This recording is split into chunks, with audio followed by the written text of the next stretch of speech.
Hello, Mrs. Stanton.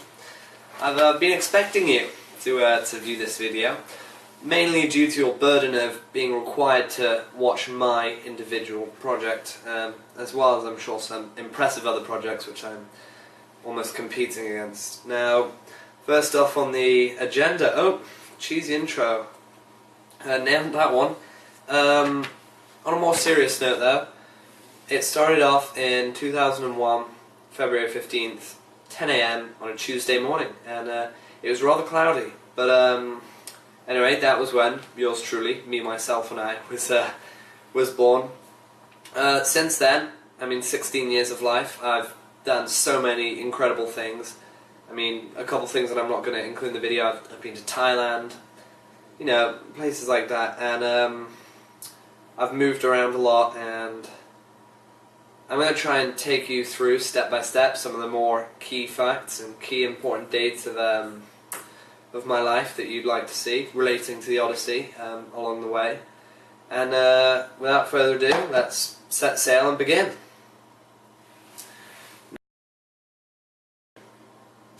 Now, unfortunately, the first leg of our journey is not on the happiest note. In 2003, I was struck with my biggest and closest call. I fell sick with meningitis, which was scariest for my parents and friends and family at that time. Bearing in mind, I was only 2, but I had to get a lumbar puncture to get my back and search it for fluid of the spine, and that was, I've heard I wasn't allowed to get an anesthetic because I was so young, so I was in awful pain, and my mother, who was pregnant with my brother at the time, who's now 13, she was not allowed to watch me because of how awful it was for me. I've heard. We had to contact my preschool. My grandparents had to get an injection to avoid it. It affected the lives of many people. My uncle, his side of the family, who was Hungarian, they were over at the time and they had to be monitored for I think 4 or something weeks. But anyway, we got through it. We were fine. The results were, I think, inconclusive in the end, which is proved to be, I guess, negative. I think I'm fine. But anyway, that was the largest and biggest, closest call, if you will, of my journey. Now, next on our journey is, in my order, Penelope, the most loyal person I have ever known. And when it came to this, I have so many people in my life that have been loyal to me. I have people who I currently have so much trust for at the moment, and who I would put down this list if it wasn't for some of the people that I've known for 10 plus years, as opposed to people in California. But the most loyal person to me was someone called Harry Lowe, and he was my childhood best friend from about 2005, when I was 4 years old, pretty much until today. I still keep in touch with him, happy birthday messages over Facebook, the odd Skype call to check in, see how they're doing.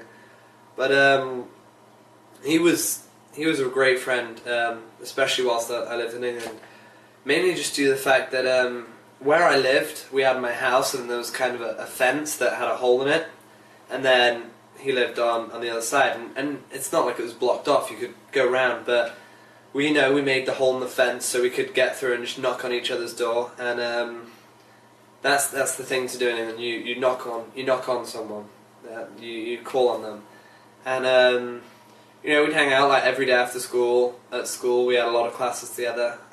In fact, it was primary school, so all our classes were shared. But no, if I ever needed help, he was the man to go to. And at the time, he was kind of the cool kid at school, and he played rugby, and everyone would just continued to be amazed of how strong this kid was.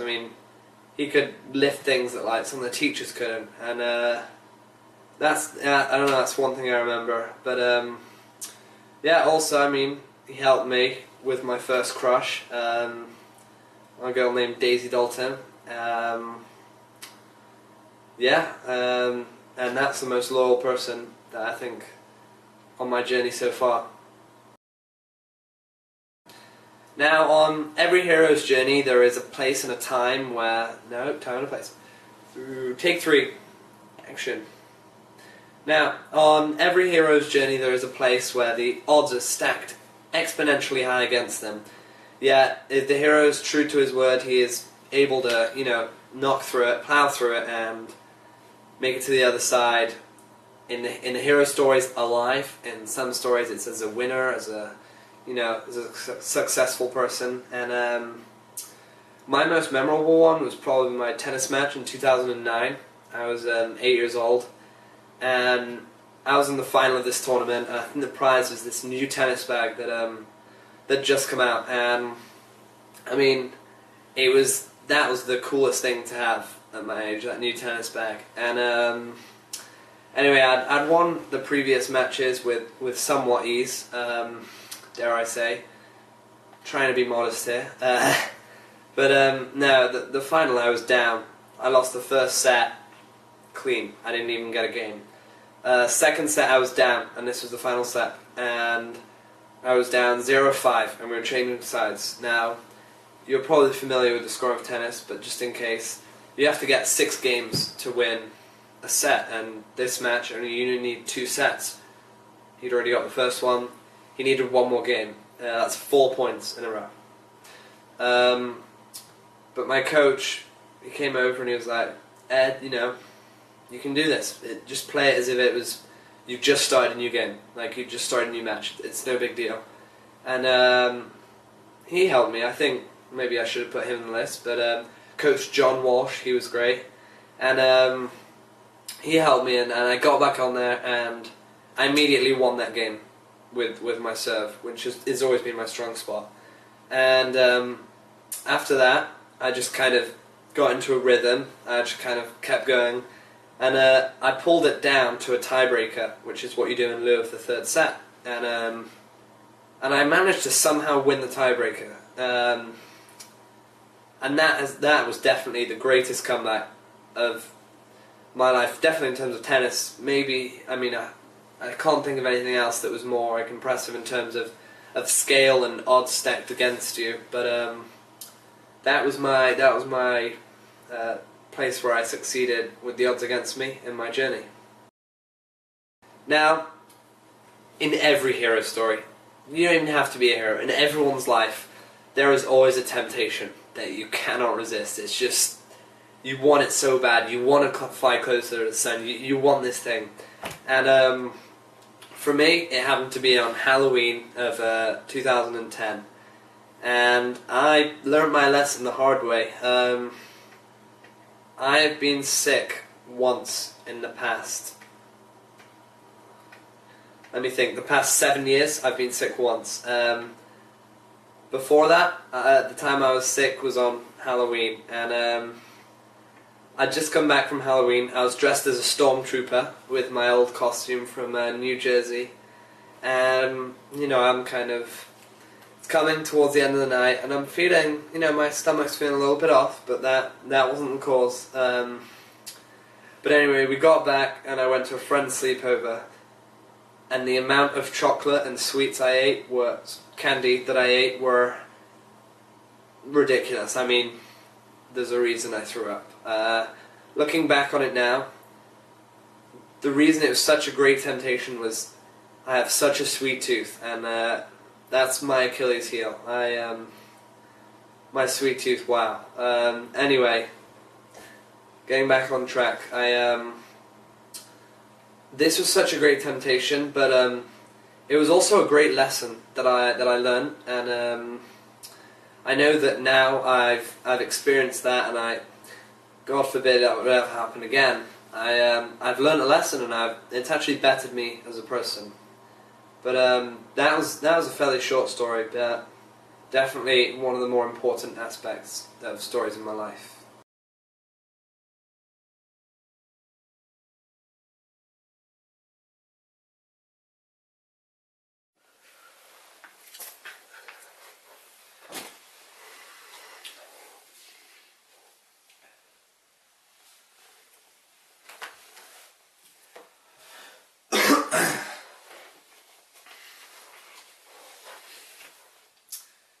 in every hero's journey, there is a place where he arrives at a crossroads. Now, in every hero's journey, there is a place where he or she arrives at a crossroad.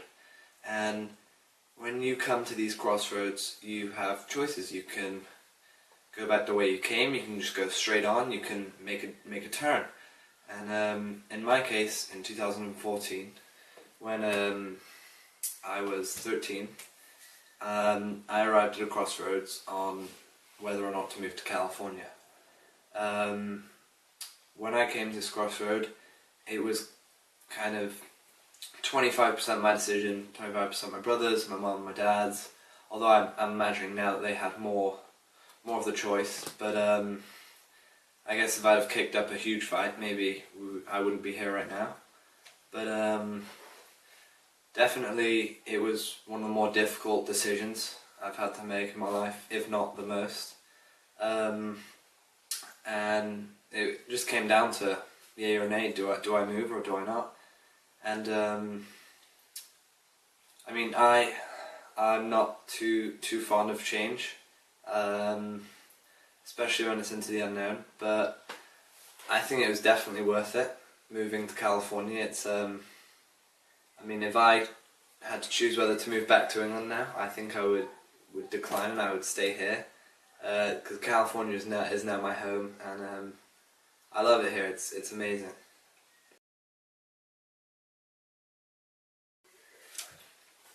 So after I had my most difficult decision of whether or not to move, the outcome evidently was that we chose to move, and this was, at the time, very saddening. Saying goodbye to all my friends in England, that was emotional, friends and family. It was not necessarily the best point in my life at that time, solely because, I mean, I couldn't bring my cat over here, so we had to give her to a close family friend, which was really upset. I couldn't see my dog for 3 months while she had to get shipped over here. You know, a lot of things were happening in this move away from Ithaca, or from England, if you will. But anyway, moving over here was kind of a lot of trek. Whilst I was over here, it was, you know, for the first couple of weeks it was difficult, but now it is amazing, and I love it here.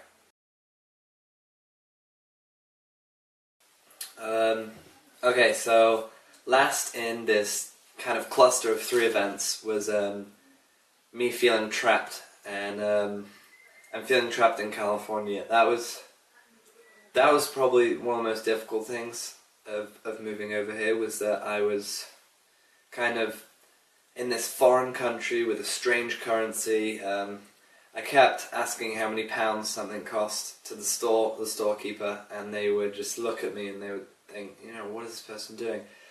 Going into Noah's Bagels, I'd ask for a bagel with butter on, and they'd say, what's butter? Like butter. And you have to, you know, pronounce the T's with D's and all these new changes. And not just that. I didn't have any friends over here. There was no one I knew over here. Not yet, at least. And then a final thing was that our shipping, I think it got either delayed or something happened with it, to the fact that for the first 4 months of living over here, nothing in our house. So I think after like a week, we just had to go to IKEA. We got some beds, some blow-up mattresses, and just I think we got some plates, stuff to kind of keep us sane whilst we were just living in our house with without all our products. And yeah, that was tough. But if anything, at my age, when I was 13, this is 2014, I was I mean, it was kind of fun for me, because with all the IKEA stuff, we had all the cardboard boxes, and of course, you know, every little kid wants to make the cardboard forts and things with that. And not just that, there was you know, I mean, I got all this new furniture in my room at the time, and so that was nice, because even though I've previously said I don't like change that much, I do love when you're like changing things, but it's got the same ingredients. If that makes sense, that's a bit of a strange analogy. But for example, kind of reorganizing something or remodeling. But yeah. So fast forward almost exactly a year, 2015. I was 14, and this when I was thinking about this question, what is the strangest thing you've ever seen in your life? It was really tricky. I was there. I even asked my parents, "Mom, Dad, what is the craziest thing I've ever seen?" And they came up with blanks. But then I realised the beta breakers, the run. I think it happened about a month or two ago. That was one of the strangest things I've ever seen, because we were just walking through San Francisco, and I remember my dad just started giggling at my mum, and my mum just started, I was like, well, you know, what's so funny? And I looked up, because I think I must have been on my phone or something.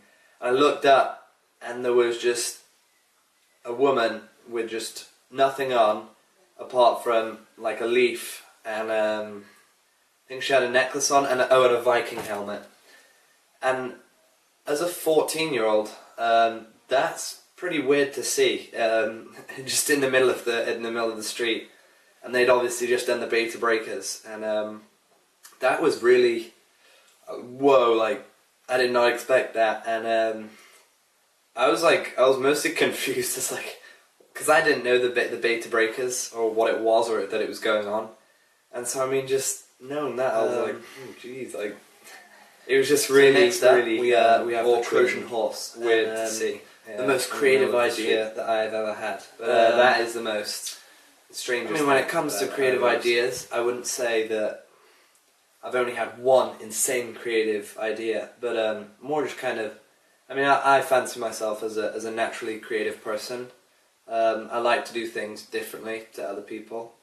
But one of the most creative things that I think I've ever done that was useful is building my own computer, which is actually right here. And I think it was it was January 2015, and it was just before my 14th birthday just before my 14th birthday in February, and I really wanted to get a computer, because I mean, my laptop at the time was old. It wasn't really functioning well. It was kind of super slow, not great with internet, all that. And unfortunately, though, I didn't have the cash or the money or the assets to acquire, you know, like a pre-made computer, because they can be $500 more. And at the time, I think I had $200 or $300 tops. And for my birthday, I said, okay guys, I'm saving up to get a computer. I'd really like some money, and all, like some friends in England, friends in America, family, they all helped me out. And I think I had enough money to get all the components, but I didn't have enough money to buy it from a store. So I thought, great, knowing me, I'm going to do something stupid. and I kind of did. I just bought all the stuff and laid it out on the kitchen table. Thought, let's build it myself.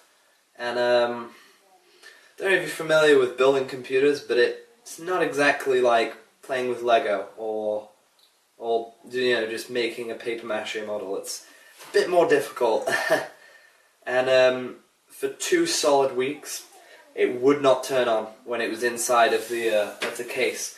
And I found out it was because it was grounding out some of the electricity or something. But that was for 2 weeks, and I was like, what's going on? And it was awful. But then I finally assembled it outside of the shell and thought, well, maybe this will work, and it did work.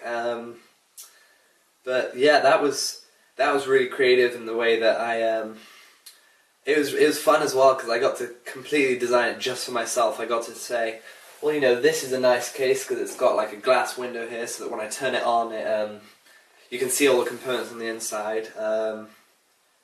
But you know, there are some cons. I still have to. I mean, just 2 weeks ago, I picked up this Apple keyboard, and my computer doesn't have Bluetooth, so I had to buy a Bluetooth thing and assemble it within the computer. But it's a really nice thing to say to myself, well, you know, I built that, and that's not something many people can do. I mean, it takes a lot of you know, effort and a lot of confidence to you know, invest into something like that, which could not work if you don't do it correctly. So this next thing is kind of embarrassing for me, but I mean, it's not too embarrassing, but it's the biggest favour anyone's ever done for you. And when I was thinking of this, I thought, well, what do I enjoy most at the moment? What, you know, and then I can think, well, what led to this? Did anyone help me with this? And one of the things I love more than almost anything is tennis. I love playing tennis, and I mean, I'm on varsity this year, and that's, I mean, I loved the season so much. It was great. But in freshman year, you know, being an English person, I kind of came over here. I was like, Americans, you know, with the baseball and the sunflower seeds and the caps and the gloves and all that. And so I tried baseball out, and then I did the winter ball in the winter season. And then when it came to tryouts, the coach, and it's kind of cheating here, but the coach did me a favor and didn't put me on the team. And if it wasn't for him, I'd probably still be playing baseball and not having anywhere near as much fun as I am playing tennis. And yeah, and I don't know if that's acceptable, but I'm hoping it is. Yeah, I would count that as a favor, and I think that's something that's really helped me in life and be happier and as happy as I am now. Okay, so this last thing in my timeline in chronological order before I just go on some of the other questions that are not specifically at one date or place or time, is the best piece of advice I have ever been given. And that was actually in, I think, January or February this year. We met these family friends, they're family friends now, a couple of years ago when we moved over here. And the two children and mum and dad. And the dad, he's big with computers and like making stuff, and you know, and he's really nice, and he's played tennis with me a couple of times. But he gave me a piece of advice which has exponentially changed the way I think about things and has helped me so many times. And it's just as simple as he was the one who told me, keep your cards close to your chest. And what that means is, I mean, you probably know what it means, but just in case, if you know something, you don't have to go and boast about it before the fat lady sings. You know, it's not over until it's over. But whilst you're waiting, you don't necessarily have to do it. Like if you're playing poker, take your poker face. You know, keep your cards close to your chest. Don't, you know, blurt out, well, you know, I'm going to win this one and be all cocky, which is something I can find myself guilty of on any game night. But yeah, that advice is just with everything as well. Like if I know some information, it just helps me kind of, you know, I'd just keep your cards close to your chest. Don't, you know, go and blurt it out somewhere. But yeah, that advice has really helped me, and that's been really good. When I first approached the question of a quality that the gods would find outstanding or impressive, many came to mind. Modesty, you know, modesty would be one of them now. But in all seriousness, I came with two. One of them being my ability to know which is the best option, not just which is the easiest, because anyone can take the easy option, but it takes, you know, a strong character to take the correct option and the best option. And then secondly, we have my ability to adapt. So the former was kind of something that I kind of thought, you know, that's a good quality, but I mean the latter was definitely something that I knew was my strongest quality, because it's helped me on my Odyssey. It's, you know, helped me when I moved to California. I adapted very fast. It helped me move from middle school to high school. I was able to adapt. Even small things, you know, if I I didn't get the correct teacher for math, or I didn't get the teacher I wanted for this, or you know, something like that, then I was able to adapt, and that's really good for me, because it's a great aspect of my character. And I think next time someone says, you know, describe yourself in 3 words, I don't know, able to adapt or something like that. I don't know. Yeah.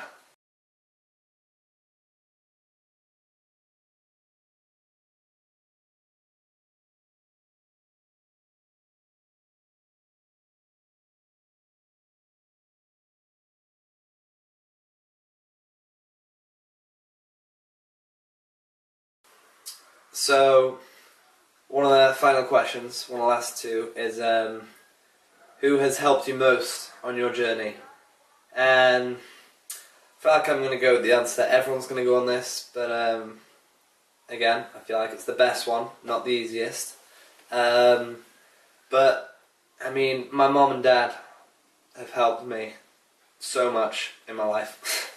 And, I mean, sometimes I feel bad, I feel like I've taken them for granted, but they have, every time I've needed help with something, whether it was homework, whether it was a project, whether it was, you know, just a question or advice, they are there for me, and they're able to help me and just, I don't know, guide me in the right direction, and if not, give me a little push into the right direction. And like an example of this is, like, my dad, I model myself very closely to my dad with the clothes that he wears, you know, stuff like this, very nice and smart and sharp, and you know, the way he approaches things, you know. I probably wouldn't have done this version of a project if it wasn't for my dad. I mean, I feel like this is something he would do. And as for my mum, on the other hand, she knows me so well, it's kind of scary. Probably better than I know myself. But I feel like that's a mom thing. I don't know. But if she says, like, Ed, you're gonna like this, and I'm like, no way. I'm not eating that, or I'm not watching this, or I'm not doing this. There's no way I'll enjoy it. I'll hate it. She's like, no, Ed, I'll promise you'll like it. And I'm like, go on then. And I end up loving it. And that is a story of my life. That is every single time I do something that I don't want to do, but my mom says I'll like it, I do end up liking it, and it's kind of crazy. So, for one of the last things, it was, if you could speak to someone in the underworld, who would it be, and what would you ask them? And I have a very risky response to this, and I apologise, it's not what you're looking for. But in terms of my personal opinion, I did speak to Nick Davidson the other day about this, and he said it was a terrible idea. And I probably should have taken his advice, but I wouldn't speak to anyone, and the reason for that is humans, and myself included, we are where we are right now due to we don't have access to those who are no longer living. We can't speak to people who aren't alive anymore. And I feel like if I spoke to someone who was dead and who wasn't alive anymore, and I asked them some questions like, well, what would you have done differently in life, or what was your favourite thing about life, or what did you regret doing, what did you regret never doing? I think it would change me, and it might change me for the good in some ways, but I feel like it would really change me in a negative way. I think I'd approach life differently. But I mean, if I really think about it, I guess I don't know who specifically I would speak to, but I think I would ask someone, what do you regret not doing, and what do you regret doing? Because that is, I feel like, the only question you can kind of get away with that would kind of lead you to improve yourself or just enjoy your life. I mean, I'm 16 years old, and there are so many things that I regret not doing. And we've got a handful of things that I maybe regret doing, but maybe that's the only thing I'd ask. But I don't know, that's a risky answer for that question, and I apologise in advance. But yeah, thank you so much for watching this project. I hope you didn't cringe or you know, feel too bad watching it, kind of looking away like a horror movie, kind of staring through your fingers. But yeah, also as a side note, I'd like to thank you for an amazing year, and thank you for putting up with me the entire year with my silly little questions in the morning. You know, my random facts, of course, from The Devil in the White City to The Things They Carried, all those books. Yeah, it's been really fun. Thank you so much, Miss Stanton. Have a great summer, and maybe I'll have you again next time in high school.